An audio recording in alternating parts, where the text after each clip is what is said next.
Welcome to the T-Man Variety Podcast with your host, Tyler Hannigan.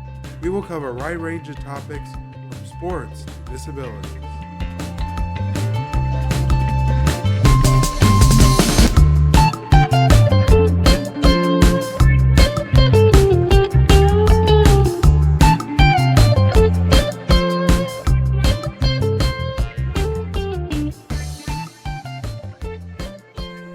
Hello, I am Tyler Hannigan, and welcome back to T-Man's Variety Podcast.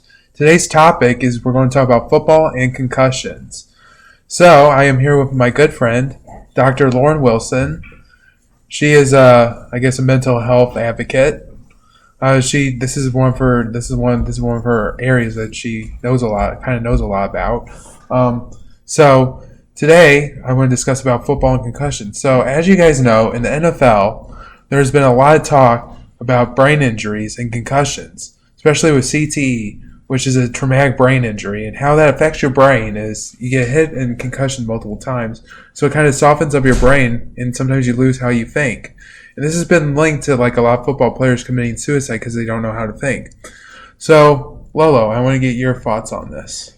Yeah, the brain, it's just a 3-pound like hunk of jelly that we all take so for granted, right? Especially here in the state of Missouri with motorcycle laws and helmet laws and things like that, where, you know, everyone has their own opinion, but the way that you protect your own brain matters. Yes. I think that applies for football as well. So in football, there was a movie that came out, it was called Concussion, and it was played by the actor Will Smith plays this doctor who actually discovered CTE when he would study these players that have all died and would study their brain, and he detected CTE. The one issue is you cannot detect CTE unless you're dead afterwards, because it's very hard, and it's very hard to get to the brain when you're alive, because the brain surgeries are very risky, and they don't want to do it unless they really, really have to. But also in the NFL, this doctor came to the NFL and said this and that, and they tried to discredit him because, you know, when it comes to the NFL, it's about money, and it's about making sure that you don't ruin your product.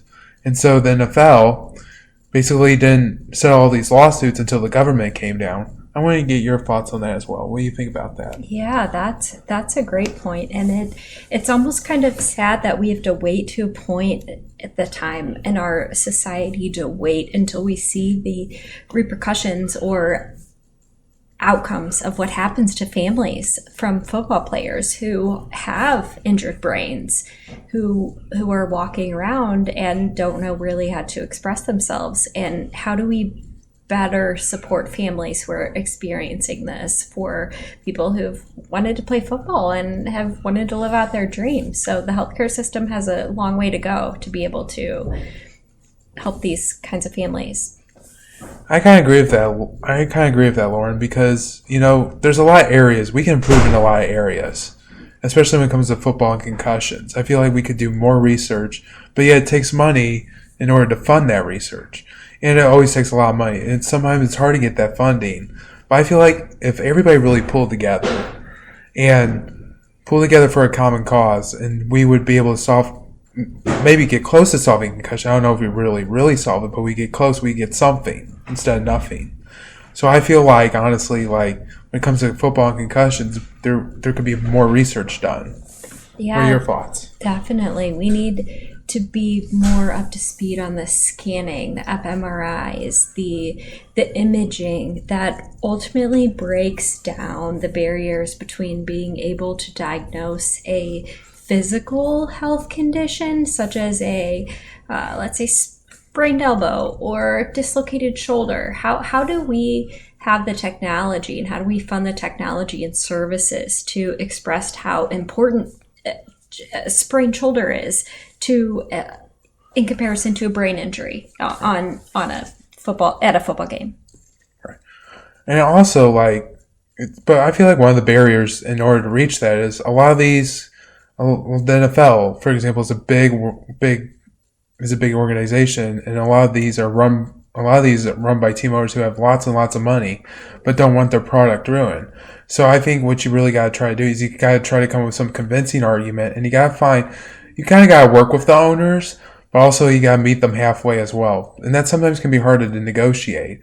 But I think negotiation is also a key part of the process. What do you think? It sure is. And negotiation about masculinity is also a part of the process. And being able to respect an individual for who they are and what they believe in, whether or not it might push up against to your own beliefs or not, but being able to take that person for who they are and that football player who they are at that point in time, and being able to see what their needs are to then help them forward on the field. Yes, that is very important to respect the needs of the NFL player, making sure their needs are met so they can get treated for a concussion. Because right now, even though there is awareness of it, but there's no real treatment out there yet. So I feel like we could get some treatment out there, and this issue can get decreased. So that is all the time we have for today. Thank you, Lauren, for joining us on my podcast today, and hopefully we'll have you again sometime. Thank you.